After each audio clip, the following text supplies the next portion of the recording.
Hello.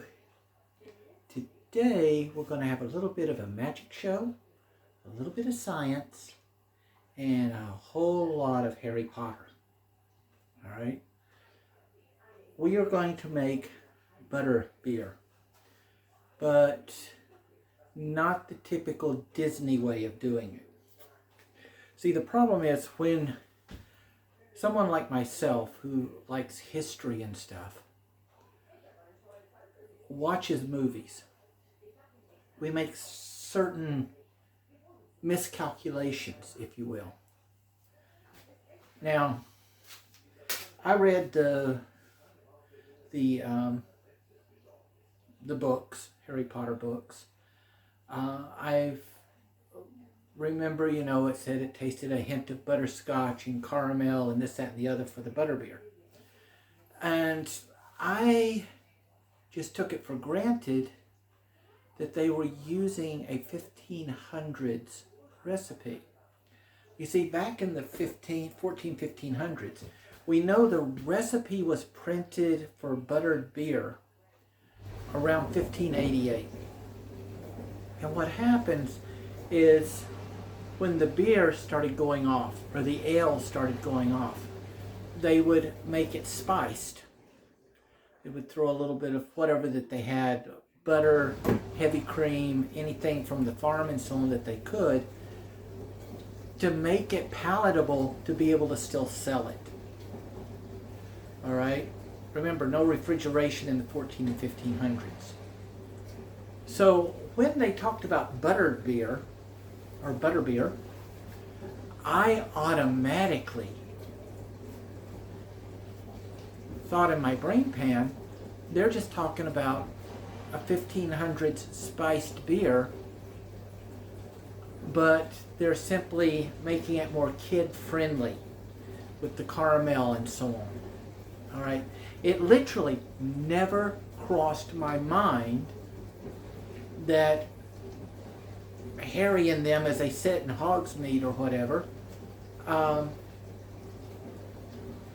drinking their buttered beer, were not drinking an actual, what I considered either a buttered or spiced beer or ale.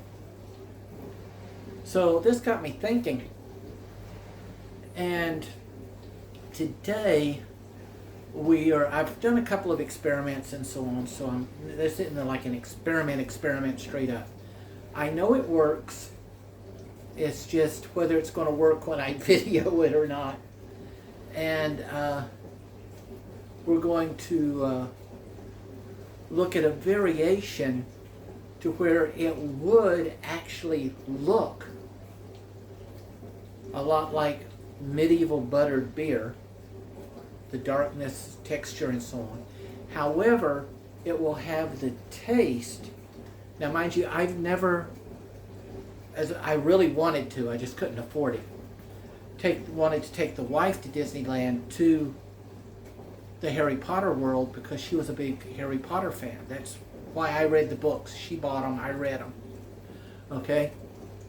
So, I've never actually got to taste the buttered beer at Disneyland.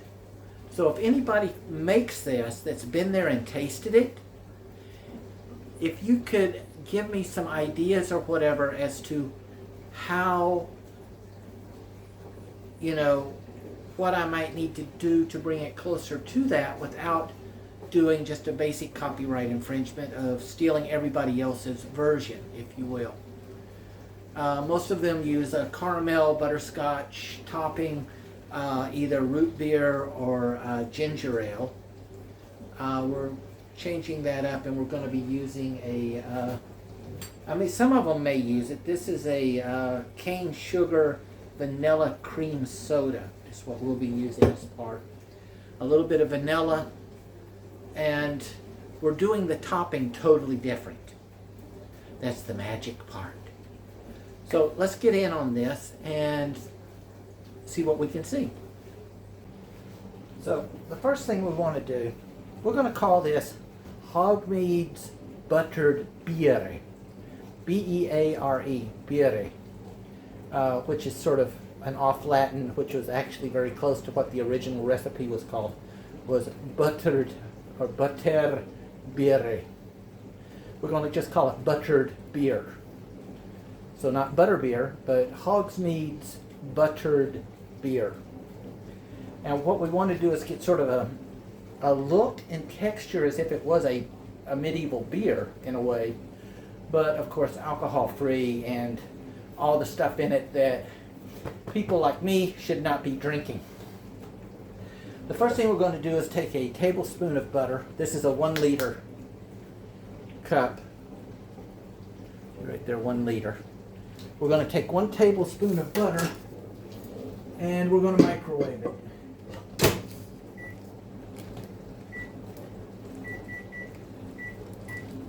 We're going to microwave that for about 40 seconds. Now, I've already been experimenting, so yes, these are dirty. Now, out of this is a heavy cream. This is a half a pint. So we are only going to use half of this. Okay?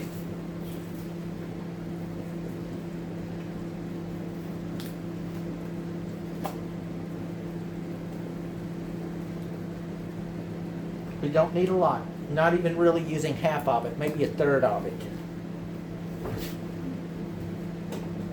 In the along all the Hogsmeade, all of the Three Broomsticks and Harry Potter butterbeer and stuff that I've read, they put the butter and stuff on top, which for me is not the way they did it historically. Okay?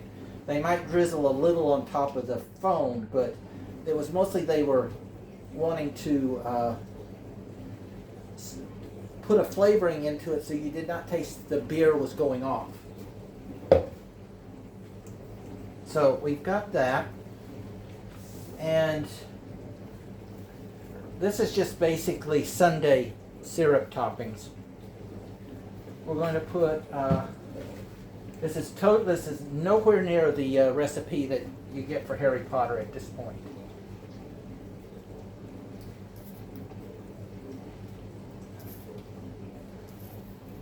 We put about 1/3 cup of caramel.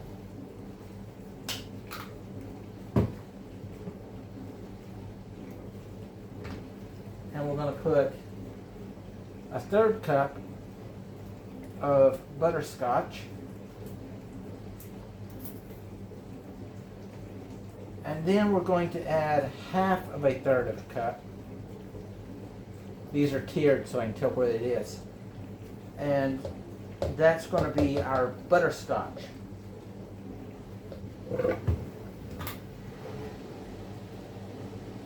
All right.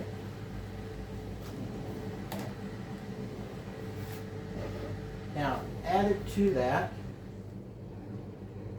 we're going to put in our, what did I have here? Mind you, that butter is not unsalted. That salted butter, I want to have that little off taste where it's not bleh, but you can tell that there's something a little off about it while you've still got all your caramel and other things going on in there. All right, and I'm missing something.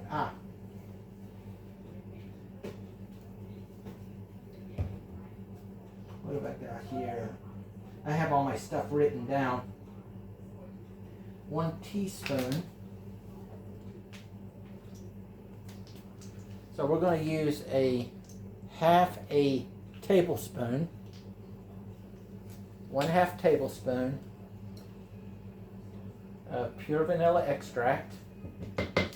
And you notice, unlike the Harry Potter, a lot of the butterbeers in Harry Potter, all of this is going into the thing. It's not getting mixed and folded into the foam and so on, because we're doing something totally different with that. And now we can set this over to the side. The next thing I want to do is take my 1/3, half a pint, 1/3 of a half a pint, do the math. And we're going to whip this.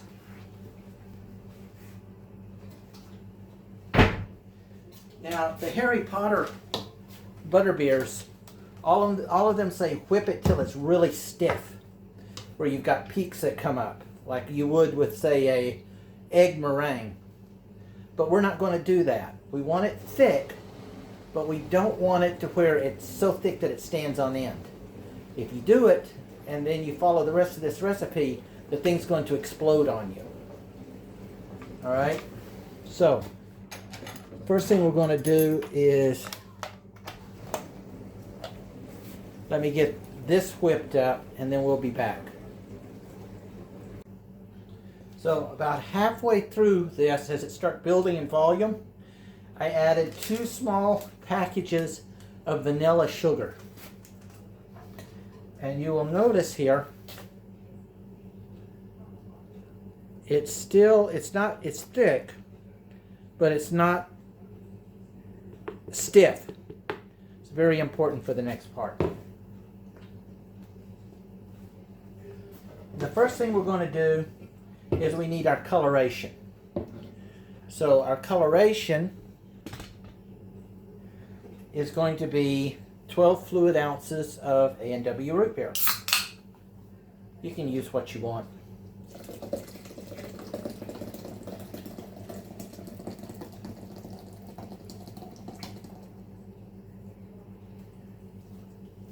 And then we're going to mix everything up.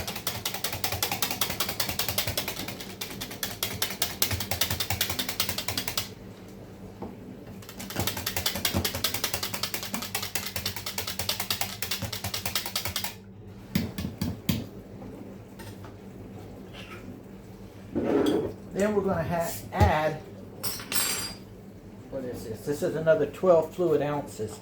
We're going to add half of this.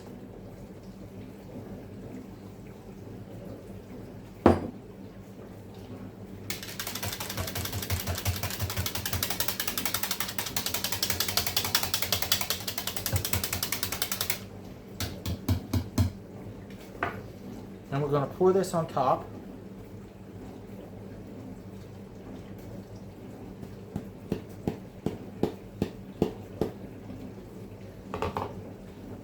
And we're going to just slowly stir it as we give the magical incantation of Fomus Volumus. And if you don't stir it, it will literally, that's how much foam kicked up.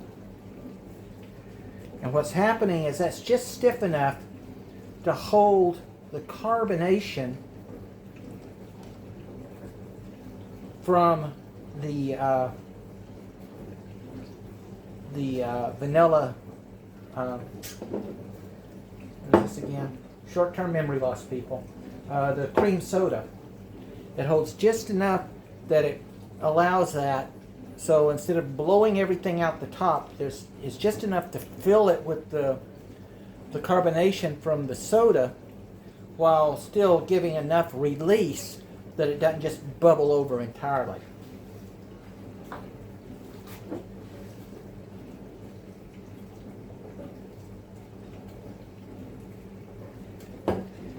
Now, if this was in a regular glass, you would have a semi-dark, like a dark Pils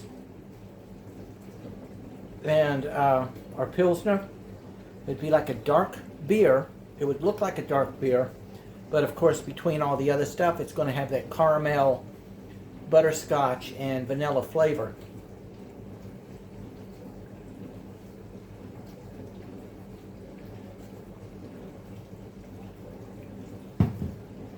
And like with Hermione, if you don't watch it,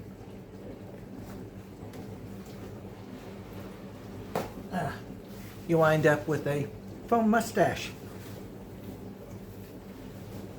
which does not look very becoming over a regular mustache. And there you go. Hogmead's buttered beer. Or buttered beer. Not butter beer, buttered beer. And let me know what you think about it.